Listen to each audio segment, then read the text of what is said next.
Val, you ready? I'm ready. All right, do you think?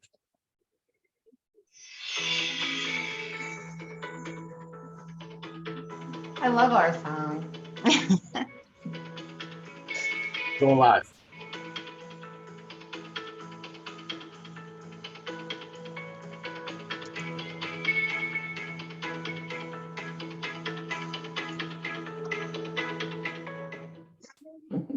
And we are live. This is your Professionals and Animal Lovers show. What do we do here?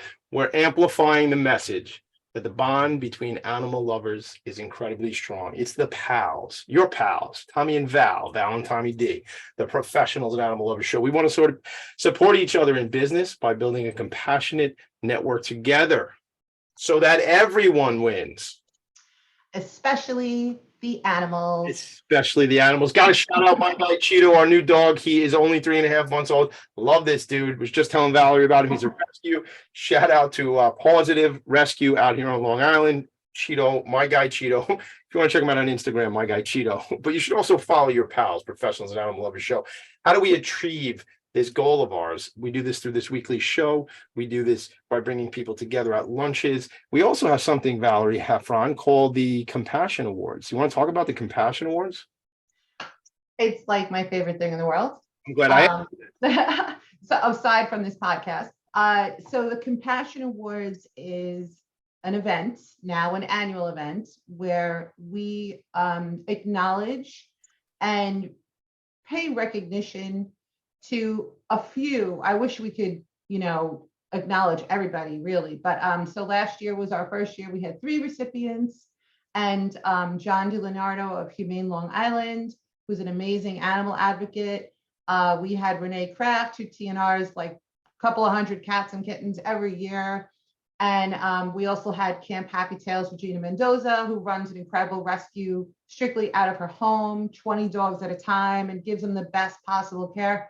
So this year, we just booked our date. It's October 11th, 2023. It's at night in New Hyde Park, New York.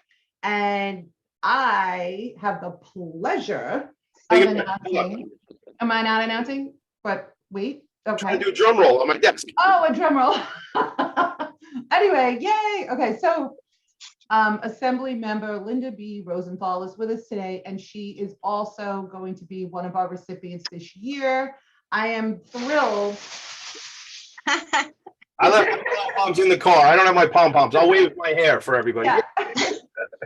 Because, this is a big part of what we do. We encourage people to become animal advocates. We host call nights. Everyone probably remembers our puppy mill call nights, calling legislators, asking them to move the bill out of the Rules Committee and get it to the floor for a vote. And it was like giving birth. I can't even imagine what it's like to be Assembly member Rosenthal. But anyway, long story short, she has done incredible things for the animals. And Tommy, if you would, want to give a little background? I would love to. Unfortunately for us today, Valerie, you don't have to imagine what it's like to be Assembly member Linda B. Rosenthal, because she's here with us on the show, so she'll tell us what it's like to be. So before we do that, the Assembly member represents the 67th Assembly District, which includes the Upper West Side of New York City, as well as Hell's Kitchen. She's a lifelong resident of the Upper West Side and lives with her 2 cats, Vita and Kitty, serves on as the chair of the Assembly Housing Committee. And since taking office in 2006, the Assembly member has passed more than 150 laws, 150, Val, where are your pom-poms? 150 laws that have helped improve the lives of New York State residents, both 2-legged and 4-legged, right? She's a leader on issues including affordable housing, menstrual equity, environmental protection, consumer protection, addiction treatment, and animal welfare. Gosh, Assembly member, I'm so excited to meet you. She has passed more than 20 laws protecting animals in New York State, including laws extending to the protection of companion animals, banning the retail sale of dogs, cats, and rabbits in pet stores. Why would they be banned? Well, because they come from terrible situations, right? The puppy mill pipeline. We'll talk about that. I'm sure we will today. And then also requiring veterinarians to report suspected cruelty, the first in the nation state ban on declawing of cats, and requiring that dogs formerly used in laboratory setting are placed up for adoption. Let me tell you something about adoption. I learned on this show that we do together, Adopt Don't Shop, And when we met my guy Cheeto, he was just staring up at us with these floppy ears. Maybe it's because it looked like my hair. I'll bring a picture. Remember, I'll send you a picture later on. But if you haven't seen him yet, you got to check him out on Instagram. But he looked up at us, and I tell you this, I know this for a fact.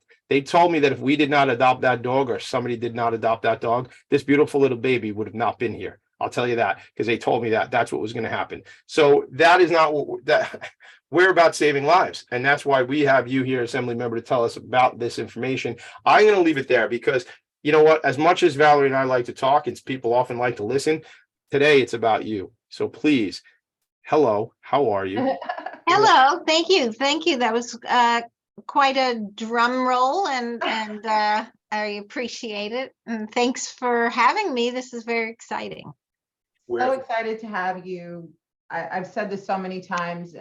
I just have to say it again, that a lot of times in my experience, there are people who are running for office or running for re-election, and they tend to campaign on certain animal issues, and they make a bunch of promises. And to be honest with you, I haven't seen a lot of follow through, unfortunately, when they get in. But you're really cut from a different cloth. You are, the proof is in the legislation and the proposed legislation that you have accomplished and are looking to continue to accomplish. So I just have to ask an opening question, because I'm super curious myself. Like, where did your advocacy and everything start? Like, how did you get involved with animal advocacy and say, you know what, I'm gonna accomplish X, Y, and Z, and this is how I have to do it? Well, thanks for asking me that. And you know, it's funny, I didn't run on a platform of working on animal welfare. I actually ran on a platform of helping tenants, because years earlier I had been subject to harassment and eviction by my landlord. I'd moved in with my grandmother after college, and the landlord saw a 20-year-old and said, uh-oh, she's going to be here forever. So he tried to get rid of us, and he didn't win, and I'm still in that apartment. But, you know, that lit a fire of advocacy for those who really don't have access to power and don't have a voice. And who doesn't have a voice more than animals don't have a voice? We need to be their voice. And so pretty much everything I work on, I have a deep passion for. And so how I began, though, was in my first year. I had been reading about a state where animals, companion animals, were allowed to get orders of protection. And I'm like, well, we don't have this in New York. And it's funny because some advocates said to me, well, this is not on our list this year. And I'm like, what are you talking about? It's not on your list. It's on my list. Yeah. And I'm the elected here, so I'm going for it. You know, I was elected in the middle of someone left their seat. They went to higher office. So I took their seat in the middle of a term. So it was March. And between March and June, I passed a bunch of legislation, but my animal piece of legislation was that companion animals were eligible to get orders of protection when their person also was in a dangerous situation. And I got a lot of poo-pooing from different quarters where they said, well, why don't you work on people issues? I hear that all the time. You do? You do? I said, this actually is a person issue. And everyone later learned that domestic violence and abuse of animals is intimately tied to abuse of people. And that then, for some, then it makes it a valid issue. But truly these days, like, almost everyone has an animal, it seems. We learned a lot, Assembly Member, when we had our friend Jen Capezza from Long Island Against Domestic Violence on the show, which is one of the few DV, domestic violence organizations that has that can shelter the pet as well. What we learned was, you know, the victim, let's say the man or woman who is the victim of domestic violence, and yes, it can be men, everybody. So let's just put that aside. It can be men that are in these relationships that are sometimes a victim. Let's just leave that there for a second. But when the victim wants to leave, sometimes they will not leave because they're concerned to leave the pet. And if they're going into a shelter, even with their children, with the inability to bring that pet along, they're afraid that the pet's going to take that abuse by leaving them there, right? Is that what you found? Oh, absolutely. I mean, we've seen it in some of the major storms, like in New Orleans and other places. People at Yeah. risk of their own death will not leave their house if they can't bring their animal. We saw that. We saw that with people on the roofs of their houses. With the Yep. storms coming in, they would not leave if there was not a way to rescue their animal along with Family member. themselves. Family members. I'm learning this. I'm not ready to call myself a fur dad. Although that she's calling me a fur parent. I'm not real sure. I'm a furry parent. One of the things, You are. so I'm pretty good at that. But since I have human children, I've not yet adopted that title. I say, Okay. but Okay. I understand that he is part of my family now, right, Valerie? That's what it is. He's almost a part of our. In those situations, it makes a lot of sense. 100%. And real quick reminder, because we did have a trust and estates lawyer on here about a year and change ago, and she does pet trusts along with regular estate planning. So just reminding all of our pet parents to please make plans for your pets Yes. in that capacity. So I have a question as an Sure. animal advocate. I have tried so many times to like reach out to legislators, work with legislators, give them some ideas. Mhm. How does one go about, let's say, working with you? Do you want them to be part of an organization or just be one of your constituents, or do they even have to be one of your constituents? Because I'll just say selfishly, I have several ideas. I would love to bounce off you and see how you feel Sure. about that, Mhm. but how do you recommend more people being able to provide good information and potential solutions? Well, certainly you don't have to live in my district to have great ideas, but you can email me, you can give me a call. Some people do, direct message on Twitter. Any of those are fine. Email is probably the best with your ideas, and then we can explore them together. There are plenty of good ideas out in the world, and many of them need to be enacted into law. So I'm happy to do that. So I mean, that's the game changer. I also wanted to ask you, I wrote a quick post the other day, just a few bills that, just a few of the dozens Right. of bills that you have proposed. But so I wrote A00085 provides a tax credit for spay neuter. A00111 relates to the creation of a court-appointed advocate for animals. Yes. A00416 expanding humane education. You have one that would prohibit a person convicted of violating Buster's law from owning or possessing a companion animal. Regulation of, this is super interesting to me, regulation of toxic chemicals in pet products. A tax credit for service dogs. 768 would include wildlife animals as those subject to the animal cruelty provisions, and 3714 prohibits ear clipping and tail docking. Why is anyone even doing that anymore? But so the reason I'm rattling that off is you have obviously many more bills. My question is, as an advocate, Tommy and I are trying to do things like get people to make phone calls, call nights we've hosted. We would like to know, do you have any bills in particular that you feel are, let's say, close to the goal line, that if we were able to swarm some people to give that push, it might go through? To be honest, this year there's been so much budget talk. The budget was due April 1st. Today's the 14th, and it's not been passed yet. And so as housing chair, I'm very involved in what's going on in that part of the budget. So I don't have it narrowed down. Of course, I always want to pass all of these bills. And a new bill that I'm actually that I actually will be introducing talks about telemedicine for pets. Because it's been so successful for humans starting during COVID. And so that's something else I'm looking for. I have one about rediscrimination when it comes to insurance policies. I love that so much. Thank you. Yeah. So that's one that I'm looking for.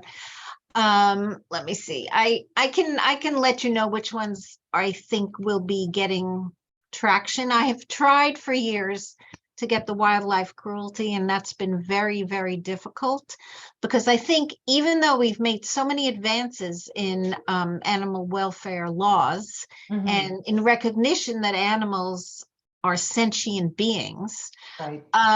wildlife is still not considered as important, in quotes, as companion animals. So I'm trying to make headway on that. One of my top goals in general is to pass a law that recognizes animals as sentient beings, because that would be a game changer in the law. Mm. You know, right now, animals are viewed as property. Their Right. monetary worth is that of a piece of property, and their emotional worth is not taken into account at all.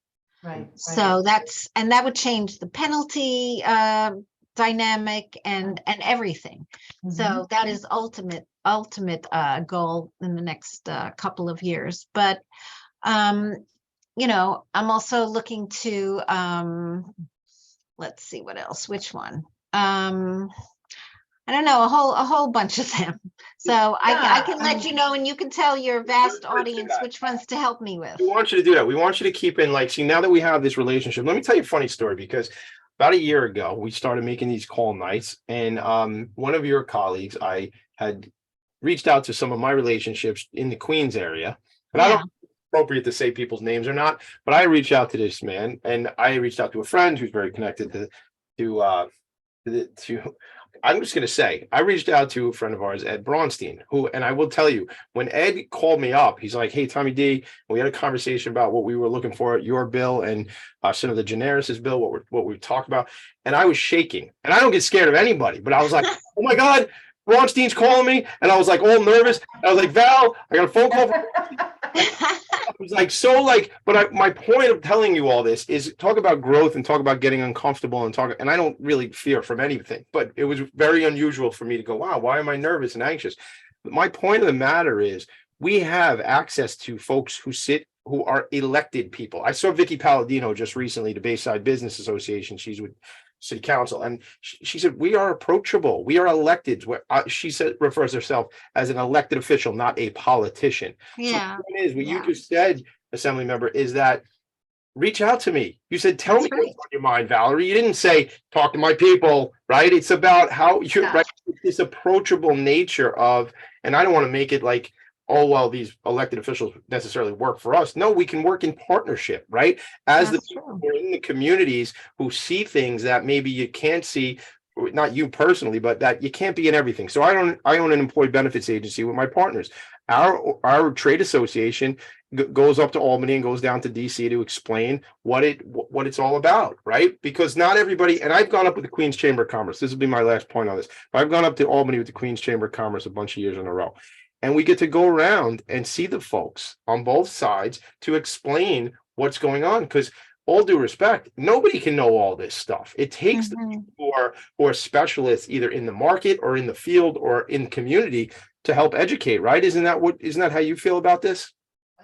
I just want to go backwards for 1 second because first of all, I'm insanely like super proud. I don't want to sound condescending, but what I mean is like I know that this feeling that he's discussing, because Tommy just started getting involved in this world about a year and a half ago. Mhm. But I mean, he took the bull by the horns. So with the Queens Chamber of Commerce, when we were doing these call nights to get support on the puppy mill bill, he has a long relationship with the chamber, and he spoke to his guys or whatever, his people, and they were able to put on their annual advocacy list. They put 8 or 9 bills that they were either in support of as a chamber of Mhm. Queens County or against. And Tommy got the puppy mill bill onto that list, asking for the support of the other elected officials. And I mean, that jaw dropped me. You know what I mean? Like, so it's amazing. This is what we talk about. We talk about the ripple effect. And this is the stuff that we need to do. And I also want to get children involved. We're talking about doing a junior call night where with parents' consent and presence, we're going to get children to call their elected officials that represent their household and say, you know, hi, we want you to support Linda Rosenthal's bill number A0085. and Mhm. then they'll get a taste of it. Because once you get a taste of it, then you realize it's not that hard, Right. you Right. know? You know, I do every year. It's called Be Kind to Animal contest, and everybody wins. But kids Especially the in yes, kids from, I guess, like first, second through sixth, either write an essay or draw a picture, answering a question like, if you were an animal, what animal would you be? Or why is it important to, feed your animal? Some kind of question that leads them to think about animal welfare. I love And it. it's so popular, and we get animals to the assembly, to the actual assembly, not New York State Assembly. And the kids really think about it. I mean, the kids are the ones who understand from the get-go. It's only as they get older Yeah, that something goes wrong. yeah, exactly. But, yeah, the So kids, when is that coming up? Do you know the dates on that? Or is that set? Because let's get that word out on the. yeah. I mean, I distribute it among the schools in my district, Yeah. but I think I make every May we make Be Kind to Animals Month in the state assembly, and I can send you information on I that. would love that. I would love that. If you need a mascot, you need a mascot. I got Cheeto. Jovi probably wants to be involved. I know, Val, we haven't heard much about Jovi because Cheeto's talk a lot about Cheeto on the show. Joey's my rescue dog. He's doing phenomenal. He's doing great. He just got his spring haircut. He might make an appearance later today. I I have a question from one of our wonderful fans and Sure. also a prior guest. She is the executive director from Long Island Dog, which is an acronym that stands for Dog Owners Group. Anyway, so they're an advocacy group. They're trying to get some access for their dogs to parks with water. Her question is, hold on, I should put my reading glasses on. Sorry. We are reaching out to our supporters and elected officials to ask them to support the legislation. Assembly bill is actually a companion bill to S4993, which was introduced by New York State Senator Monica Martinez in February. So what she's looking to find out and ask you is if you might consider supporting co-sponsoring the bill. It allows New York State to restrict dogs from bathing beaches, but there are thousands of acres of New York State parks with access to the coastline where dogs are currently banned. Okay, I hadn't heard of that one, but I'll certainly take a look at it. I guess both legislators are from Long Island. Yeah, so they must. right. That's where they have those access to beautiful parks and beaches. Yes. I apologize. She wrote that. It's New York State Assemblyman Steve Stern has introduced the legislation into assembly. It's AC 244. Okay. Yes, I see that in front of me. I mean, that sounds. Yeah, I have it. I'm looking it up on my phone. Yeah. Working. It's like we're doing a show, but like things are happening, like the wheels are turning. This is what it looks like, which was my question, Assembly member, is can you tell us, I tend to get stuck in my own brain sometimes, but what does this process look like? Because we've talked about it on the show. I put a ridiculous corduroy jacket on and some glasses that I bought at the Dollar Tree, and I pretended to be Professor Tommy D and talked about a bill becoming a law. Can you at a very basic level what that looks like when you and somebody you said, Valerie, introduce something, and then what that, can you give us like the basics pieces on that? Sure. I mean, the first thing you start with is an idea. And then you sort of talk about it with your staff or others, and you flesh it out. And then you get the bill drafted, which just means written up in legalese, and you make sure it does what you want it to do. And then you introduce it, which means physically you submit it to an office that gives it a bill number, and it gets assigned to a committee. So if you introduce it, the particular bill you mentioned goes to the Tourism Committee, Tourism, Arts, and State Parks Committee in the Assembly.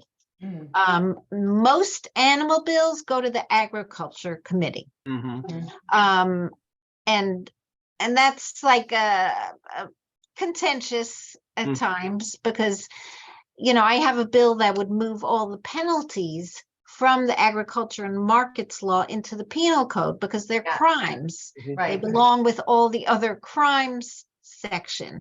Wow. Like cops don't look at the ag law to see what their role is when it comes to animal crimes. Right. So, but that gets a lot of resistance. But so that's just an example. So you get the bill written, you introduce it, it gets a bill number, it goes to a committee, and then the next job is to try to get co-sponsors, which means other members put their names on the bill, and you try to get it on a committee agenda so the bill can start moving ultimately to the floor in both houses. That's I mean, awesome. I mean, we experienced that, Valerie. Remember? I I remember know. Friday Yeah. afternoon, right like today. It was it was late on a Friday afternoon, and I'd never watched this assembly member in my entire life. 45 years. I had zero interest in that stuff that you see on C-SPAN and all that Right. stuff, right? So anyway, it's 5 o'clock. It's 5:30. Val's telling me, no, it's going today. So and it was It was the last day. the last thing. And you were there, obviously, assembly member, and I'm watching you on TV, actually in one of these monitors in the attic, Right. on the internet, Yeah. whatever.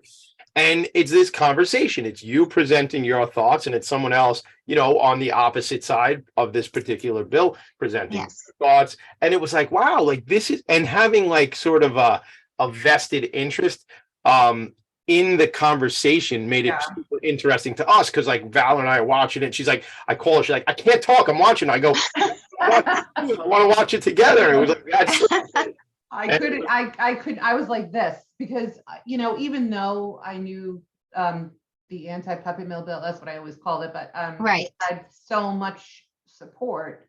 Yeah. I mean, we were just sweating it. It's not done till it's done, That's and exactly right. yeah. And I will tell you also that I really want to commend your composure because I couldn't believe my own ears, honestly, with a couple of the assembly people who were vocally opposing Right. the bill and saying things that I found to be somewhat antagonistic, de facto Yes. matter. And I'm like, you don't have the facts. I was like yelling at my computer, and, Yeah. but the way that you were steadfast and your answers were spot on, Uh-huh. I think one of them was questioning, like, well, what do you know about this? Yeah. And you were like, well, let's see, I've gone here, I've watched these documentaries, I've spoken Uh-huh. to these associations, and I was like, thank God, I think it's going to go through. I mean, it was incredible to me, but this is the thing. This is what we want to get people more, involved with. And, I also I wanted to take another question, if you don't mind. Sure. We got a couple of questions specific to, I'm sure you're aware of, all of that's been recently transpiring, but the NYC ACNC, the New York City shelter, Mhm. which is one of the shelters that unfortunately has a lot of, it's a lot of controversy. And recently there was a dog that was found and put down within a few hours, a senior dog. I've seen that happen also at the town of Hempstead Animal Shelter, in Mhm. spite of the fact that there's the 5-day mandatory hold by Right. agriculture and markets. Sometimes they take it upon themselves to put these animals down, and they always say the same thing. Oh, the animal was suffering. I have that's a difficult one, but so we have some questions about what can be done to improve these shelters, and also if you have any thoughts or inclinations to support a bill called SARA, SARA, stands for the Shelter Animal Rescue Act. Mhm. I think that was formerly known as CAPA. I'm not sure if they did some revisions or something. But basically they want rescues. If there is an animal that has a commitment from a rescue, that the shelters cannot kill it, right? Mhm. Mhm. I haven't read the full thing, so I don't want to act like I know every detail about it, but your thoughts on either of or both of those? Well, actually, ACC is where I got my two kitties right now. So let me just tell you about them. I did have my first kitty named Livy, who I love, and she's been gone about 8 years, but I got her at the ASPCA. And when she died, I'm like, I'm done. I cannot go through this heartbreak again. But then after a few months, I'm like, I really need some kitties. So I looked up online and I found this adorable little kitty in an ACC shelter.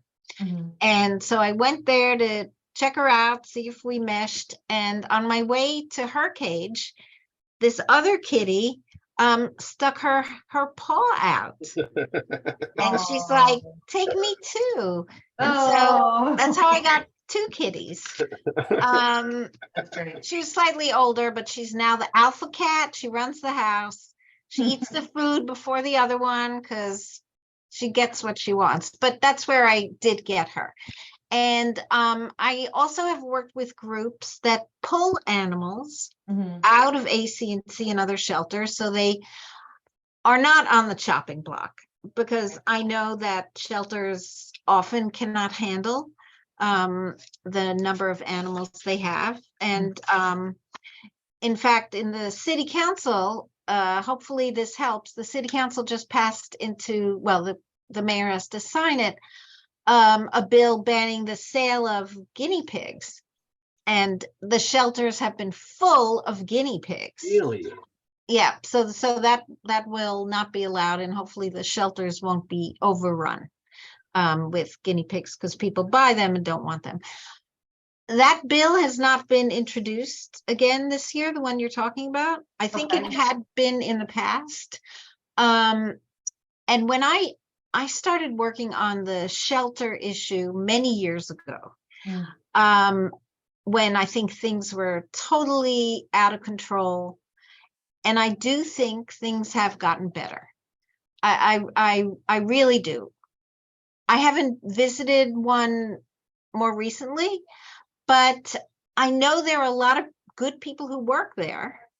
And I know that there can always be improvements. I think there needs to be more funding for rescues and shelters so that they can, first of all, enlarge their physical quarters. They can take care of the animals, but the ones that pull the animals are the ones that really need a lot of funding, because, you know, there's this woman I see every Saturday at a Petco near my house, my building, and she has all these kitties that she takes care of in her home. What does that mean when you say, Assembly member, if I could understand something just for, because I don't understand it, so I want to make sure other people. Sure. When you say the rescue pulls them from, yes, that's where I think you're going with this woman in front of Petco, probably helping trying to get these kittens adopted. So what does that mean, pull? Yes. They take responsibility for X number of cats, let's say, that have been there for a little bit, and they take them out of the shelter. So there is no danger that they will be put down or not get enough care. So they take them home. And one thing we do in the state budget every year is put millions of dollars that go to shelters. So last year, $5 million. This year, we're hoping to up that amount. And that goes to shelters across the state. So they can afford to, you know, take care of all the animals that they have there. Are those the grants? Are those the grants that we're talking about from Ag and Markets? Yeah. Okay. So, but a rescue can apply for that too, or no?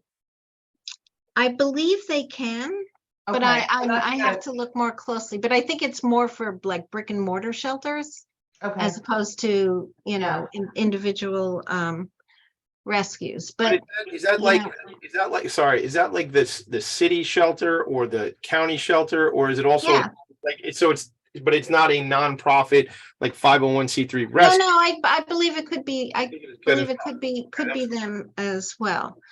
But you know, part of this equation is also making sure that there's enough free spay and neuter out there. And that's how we ultimately get the number of animals that are that are relinquished down. Yep. 100%. And also there are now, I know, because I was trying to be helpful with this, is the surrender of animals. And sometimes people are just poor and they know they can't take care of their animal, but sometimes people are like, I don't feel like taking care of this animal anymore. And maybe they don't have the resources, maybe they need more training themselves. Mhm. So rescues actually try to talk them out of surrender. And I think that is also very helpful, because Mhm. people need guidance. If the dog poops on the carpet, you need to know how to train them not to. Right. The Right. first action shouldn't be just to give them up. So there are ways to decrease the population in the shelters. I will say this though, and this is just because I had a personal interest and experience with this dog in particular. Tommy knows Yeah. the story. Almost everyone I know, I think, knows the story. But there was a dog at the town of Hempstead. He was advertised as this. Hasn't Hempstead had like a million problems over the years? Yes. Yes. I know. And Yeah. that's the township I used to live in, Yes. Baldwin, within the town. So anyway, there was a dog named Brock. Yeah. Beautiful, gorgeous, 85-pound pit bull, and advertised as this big teddy bear mush ball and all of that. And long story short, there was someone working with the dog who shouldn't have been, because he was coded as like trainer only or whatever. And he started teaching him kind of like these tricks, and he was teaching him like to jump really high and grab a ball and doing tug of war. And Yeah. anyway, there was a severe mishap where this person's thumb was really like bit hard. And so who pays the ultimate price, even though they were like not training the dog Right. properly? The Right. dog. So but before they put him down, there was a rescue who was jumping through hoops To be try able. to get him out. Yes, and they actually got the town's approval, which was a miracle because it had to come out of the town attorney's office. Yeah. But we worked really hard to get that approval, and then they killed him anyway. Oh. So this is where, I mean, again, maybe you and I would love to even go over with. Sure, we can talk Yeah. more offline. I Yeah. agree. I mean, that should never happen. That No, should it never shouldn't. happen. And I did have another. I mean, I am sorry. I also have a bill which hasn't passed both houses. It's to set up an animal cruelty database, so that if someone who wants an animal so they can torture them or Okay. abuse them. I saw that. Yeah. And that is so exciting to me, because one of the things that I've been wanting to do is get an animal abuse registry, almost like comparable to like a sex offender registry. Because also, to be honest with you, if I'm buying a house and I know I'm going to be living next door to someone who was involved in dog fighting or something, I may not want to do that. Right. But also, I was kind of hoping to take it one step further, which is, this is so exciting for me. If you're on an animal abuse registry, that you cannot get a gun, or at least an assault rifle. I actually have a bill on that as well. Do you really? How did I miss that one? Oh my God, thank you. Okay. Yes. What's that bill all about? Can we hear about that bill? Yeah. I have to pull it up. So I'll pull it up. You keep. Okay. We'll We'll keep just keep talking. talking. Keep This is talking. so But exciting. Okay. anyone involved in any kind of gun activity should not be allowed to have an animal. That Okay. could be any criminal activity with an animal should not be able to have access to a gun. That's exactly how I feel. Oh my God. I okay. So that's so exciting right now. I thought I was excited before. Forget it. I'm just going to keep going. Here's another little idea. Okay. I was wondering if it's possible to expand Leandria's law. Leandria's law was written so that if you're convicted of a DWI, right, and the penalty is worse if you have a child. Yeah. Right. So can we expand that to include a fur baby, like, a pet, like, Hmm. so if you get a DWI, but your dog's in the car, like, shouldn't that be more punishable? Just as Let me look in. I hadn't thought of that one. So let me look into that. This is so much fun. Just feed ideas. Just give me ideas. Valerie is like the assembly member whisperer. Val, you know, heaven, you just got what you wanted. We have the ear of a friend who already is getting things done, and we have access and connection and relationship. You want to talk ripple effect? What if we never did this show? Oh my god! I have to keep going. I have another one. Okay, so a couple of years ago, I believe, this has to do with a current case. Actually, there's a case, a personal injury lawsuit against the town of Hempstead, and the reason why I wanted to see if this bill could be reintroduced is because the original person who authored it, Todd Kaminsky, he's no longer in office. Right. But he had a bill that makes a lot of sense, which was that if you're adopting an animal from a shelter or a rescue, I believe, that the full behavioral history has to be disclosed. Makes so much sense. I can't believe that's not even, automatic. But anyway, because in this particular case, there was a dog who was adopted out, and no one disclosed, as far as what I'm reading from the affidavits and everything, that this dog was a suspected abuse case. And it was reported to the district attorney's office and everything. But they had no way of going after the people because they threw it out of a moving vehicle and nobody had a plate number.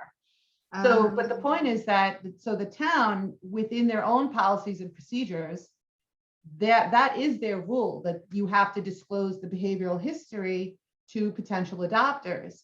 However, they broke their own rule. There may not be a consequence to that somehow. I don't know. But if that could be a law, you have to tell me everything because I'm bringing in an animal into my home. The woman who took the dog was severely mauled 4 days later. 4 days.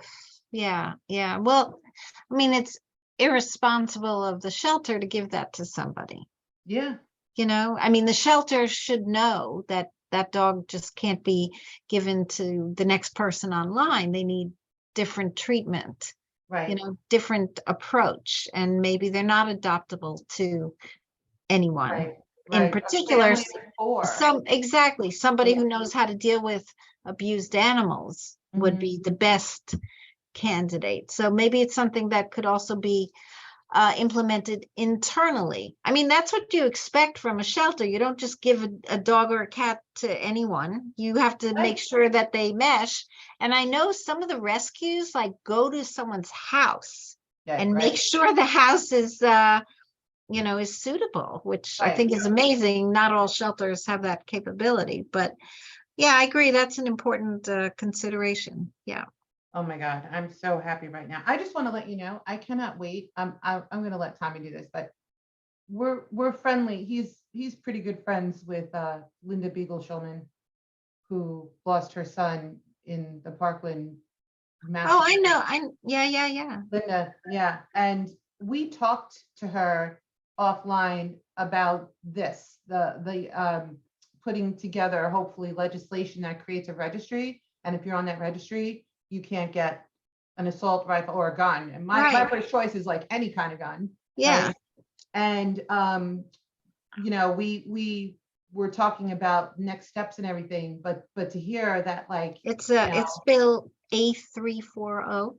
Okay. We're gonna have a party. We're gonna have a call night party. It's called a person cannot buy a gun if they're convicted of felony animal cruelty. Thank you. Thank you. That's awesome. Okay. You just made my freaking weekend. Okay. And it's only Friday afternoon. I know. How did I miss You made her weekend. Back in Val, what was it? June? I'm trying to think of what time of year. No, not June. When was it that Friday afternoon when you were making that final decision on the puppy mill pipe? Oh, God, June Yeah. something. Yeah. I don't know. Let me see. I'm gonna look at It was June, right? last year was Yeah, that was June. about June 8th or 9th, something like Yeah. that. It was a Friday. So 2 Fridays. The assembly member has hooked you up, Val Heffron. What's up with that? Friday's my lucky day. It is. All right. So, all right. Well, listen, I certainly, I have other ideas that I want to, keep dominating the conversation. But you know what, I also would love to ask you What? if you could speak to, how to advocate, right? So there's kind of like, different philosophies. And I'm of the philosophy that when you're trying to ask someone for something that you want, right? The best approach is to be respectful and Mhm.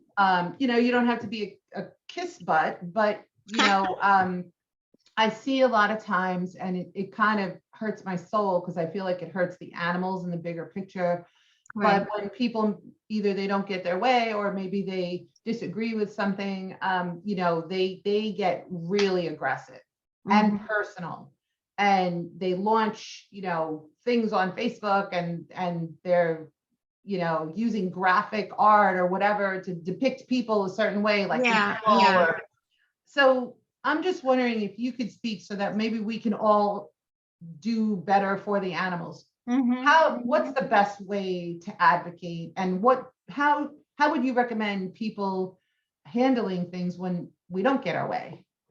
Well, I appreciate that question because all too often, advocates forget those rules, and they can be nasty, they can be vitriolic, and they can get personal when in fact this is not the easiest job. You're trying to do the best you can.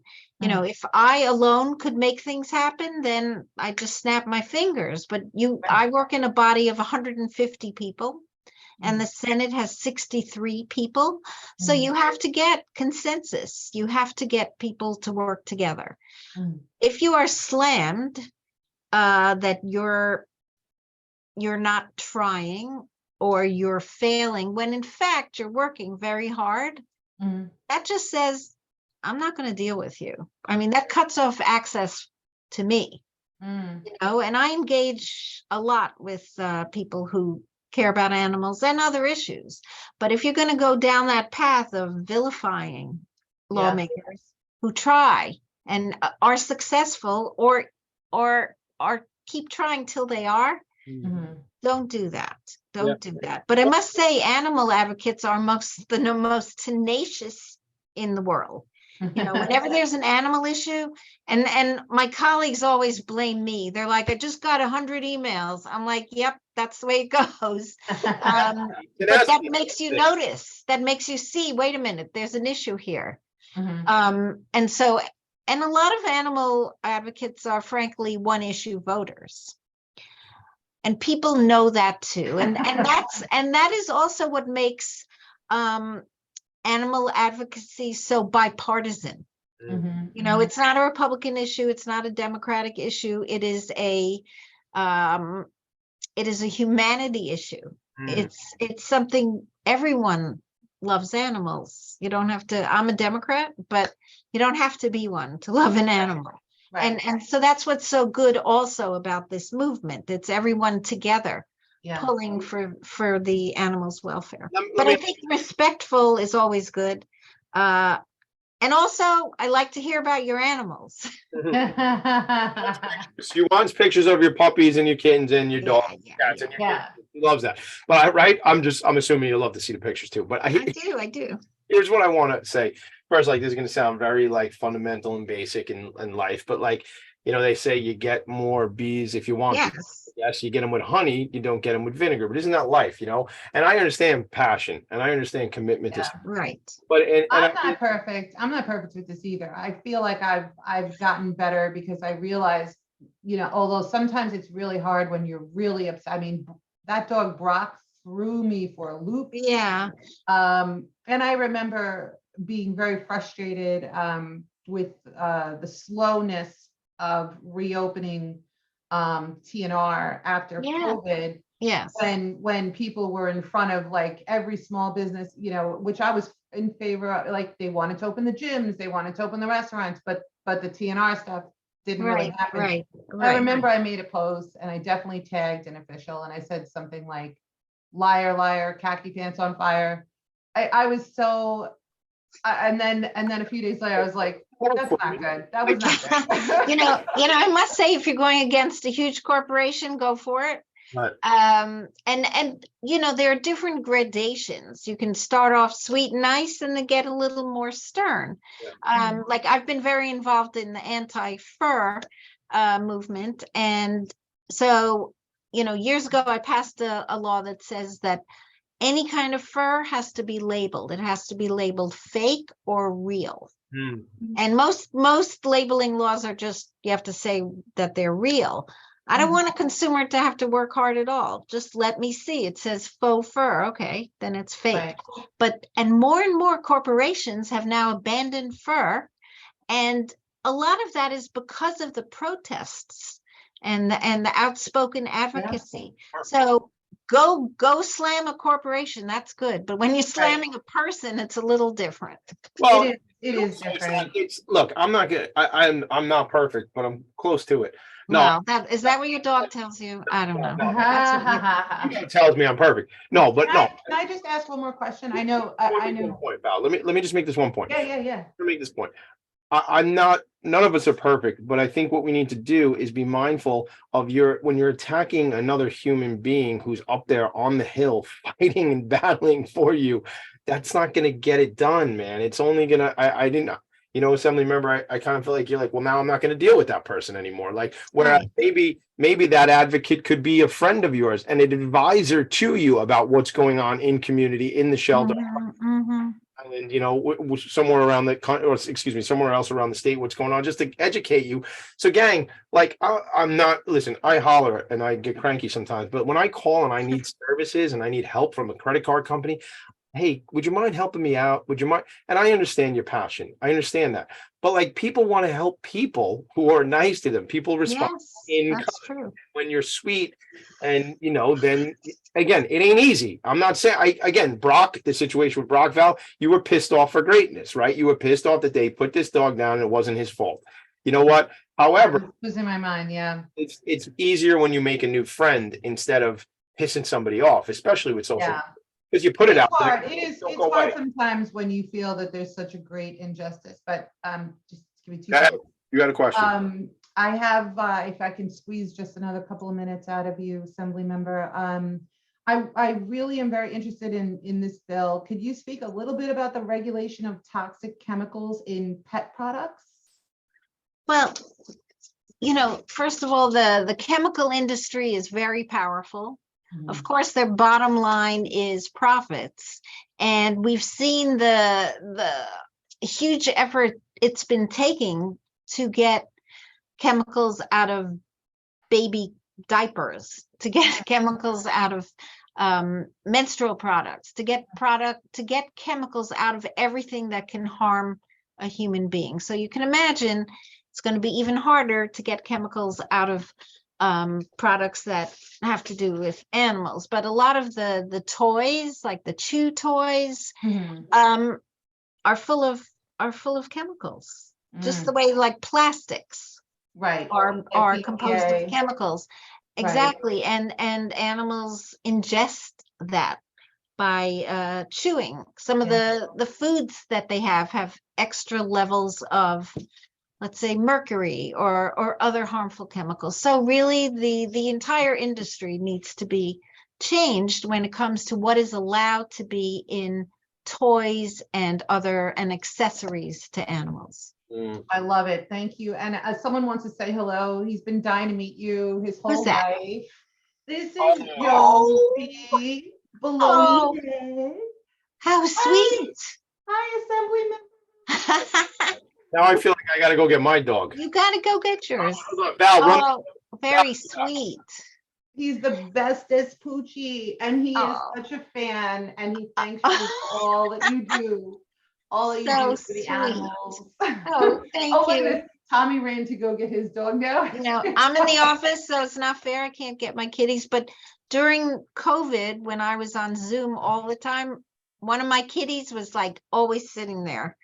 She always I made sure know. she was involved, you know? You know, I had a good thing going where we have two cats, and one of them would usually jump up during the Zoom call Yeah. and hit me with their tail and Yeah, all yeah. that. But I don't know. I think they kind of just lost interest like cats Well, do. they got over it. do. I know. Yeah, they're like, I'm done with this. I'm going Yeah. back to bed. It's You got to keep it new and exciting. You know? that's right. But don't you love how like you're reading a book or you're on your computer and your cat's like, sorry, my time. And they like sit on the book or the computer and Yep. you're They're very actually good happy at, for the reprieve so you can play with them. you know what's funny? Hmm. I actually read to my cats, like out Yes. loud. I know some people think it sounds crazy, but I really think they like it. So I'll take like a business book or, Yeah. you know, even an article I'm reading on my phone, and I will read out loud to them, and they come around like it's story time. No, really? Yeah, they like it. I'm telling you. I think they actually get into it. Well, I'm gonna try that. Oh, it's so If it's good, therapeutic. I will try it. Yeah, yeah, I think it's such a great thing, and I would read it also to my dog, but he falls asleep so quickly. All right, I know we're gonna wrap it up. What Tommy, happened? where's the dog? I was outside bringing him in, assembly member. I'm out of breath now. And he started yelping, and I'm like, what's the matter? And my wife and the kids are like, he's been doing that for a little while. My sons took him over to get a shot. Oh, So I had no idea. He was like kind of mushy and he was just oh. yelping a whole bunch. So I'm trying to find a picture for you. I'm literally out of breath. I had to run I outside. know. I was like, you know, I also have some legislation on tethering. Oh, look how sweet. I got to get his face. I got to show you on his Instagram. This is how we do on the professionals and animals. Out of breath. what are the tethering laws that you're working You on? know, like people leave dogs tied up no matter whether it's He's that's adorable. sweetie. Isn't he the greatest? Sweetie. What color? He's like, I don't orange. I mean, they Yeah, that's nice. Cheeto, so it's like Yeah, that's really nice. Yeah. Auburnish. Yeah. Auburn, yeah. That people and we've had, you know, back and forths with different people and they say it's my dog, I can do what I want. We're like, it's tied, so it can't really move at all, like very far. It's raining, it's cold, and they're like, it's my dog, I can do what I want. And we have to disabuse people of that. They don't have the right to treat animals inhumanely. Oh, they don't. I absolutely. So rules about how long you can have an animal outside. If you want to keep them outside, they have to have like a shelter to go into to guard against, you know, the elements and things like that. People resist this a lot, but you know, they resist a lot of these laws, and you just have to be persistent, which is I hate my so characteristics. Yes, and I love that. And thank God, I wish we could clone you. Honestly, I with the tethering thing, like I get upset even if like we have a couple of Adirondack chairs. Yeah. And every once in a while, it doesn't happen too often, but every once in a while, you know, we're about to go walk the dog or something. And then, you know, my husband might be like, oh, I forgot something inside. And he'll put the leash, the hook part of the leash, and he'll put it on the chair. And I'm like, no. I get like so upset. Yeah. You can do it for 5 seconds. But listen, honestly, you have been so generous with your time. I know we ran a little bit over. I learned so much today. I'm so excited. I'm going to be, fair warning, I will not try to inundate you, but I'm going to be definitely emailing your office with some of the stuff we spoke about. Great. And thank you again for being one of our cherished honorees this year. I cannot wait.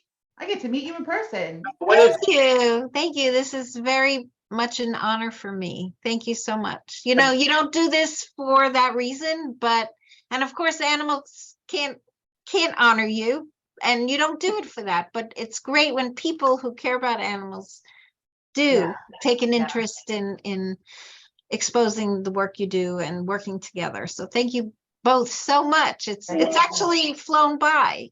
I know. I This is how agree. it goes. We always run out of time before we run out of words. That's basically the story of how this show Good point. Good point. I want to say something it's kind of funny to me. You know, just as I mentioned Assemblyman Braunstein and my own anxiety when he called me, I was like, it's Braunstein. I don't know.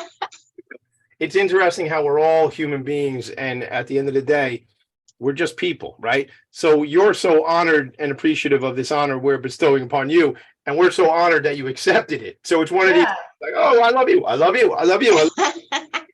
Hug it out. I'll give you a little behind the scenes secret. When I spoke with your office after they said that you would accept our honor, Uh-huh. I immediately was like texting and calling Tommy, and he calls me back. He's like, it must be good news. And I'm like, we got Rosenthal. Oh, thank you. She ain't lying, Assembly member. That's how she said it.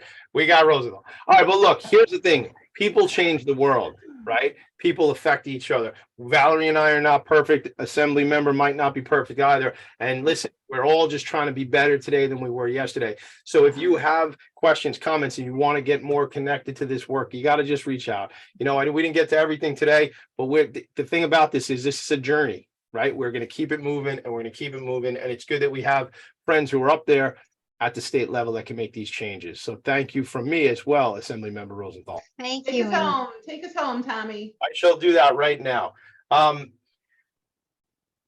We end the show the same way each and every week, and that's what we're going to do now. In his total commitment to nonviolence, Gandhi always included the animals by stating the greatness of a nation and its moral progress can be judged by the way its animals are treated. Make better decisions, treat your animals better, and make it a great day, make it a great weekend. Everybody take care. Thank you so much. Thank you. Thank you. Awesome. Super fun. Thank you. Hey, Gandhi.